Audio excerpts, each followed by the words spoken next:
j'ai appris effectivement qu'il y a eu 6 personnes qui ont été incarcérées tout simplement parce qu'ils étaient venus à Gitega pour poser des questions aussi simples que celles-là.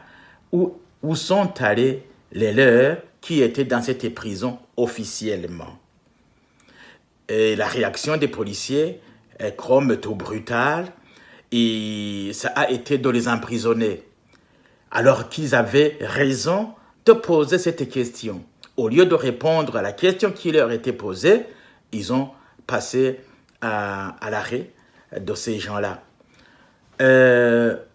Maintenant, on peut effectivement se poser la question, comment est-il possible que quelqu'un puisse se présenter et poser la question aussi claire où se trouvent les personnes qui étaient en prison à Gitega et voilà, au lieu de répondre, la réaction, c'est celle-là. C'est dommage. C'est dommage que le CNDD-FDD continue à se comporter ainsi. Je ne dirais pas que c'est le gouvernement, c'est le CNDD-FDD lui-même, parce que c'est lui qui dirige, c'est lui qui a les institutions à main. Donc, on peut se poser la question, est-ce que ce qui se réalise sur le terrain, ça signifie quoi?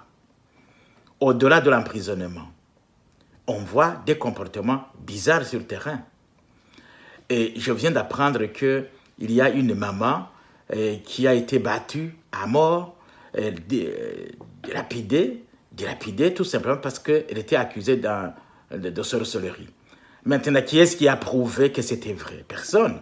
Cependant, personne ne va continuer à dire c'est de l'injustice, ça ne peut pas se marcher comme cela. Tout le monde regarde et se tait, comme si tout le monde était complice. Je viens d'apprendre aussi qu'il y a un policier, toujours dans cette région, qui est emprisonné, tout simplement parce qu'il a été agressé par un Imbonerakure. Il s'est défendu. Au lieu de punir Imbonerakure qui s'est attaqué aux forces de l'ordre, c'est un agent de force de l'ordre qui est plutôt attrapé et jeté en prison. Est-ce que vous trouvez ça normal? Et il y a d'autres problèmes qui sont sur le terrain. En tout cas, à apprendre tout cela, ma conclusion est très claire. Le CNDD-FDD n'est pas en train de chercher le bien de ce pays. En fait, je crois que les Burundais devraient s'interroger sur le comportement du pouvoir. Ici, je ne distingue pas le pouvoir du CNDD-FDD. C'est la même organisation parce que c'est elle qui génère les institutions comme il l'entend. Alors, on peut se poser toujours d'autres questions. Qu'est-ce qui se passe lorsqu'ils décident de détruire des maisons comme cela? Où se trouvait l'urgence en détruisant ces maisons-là?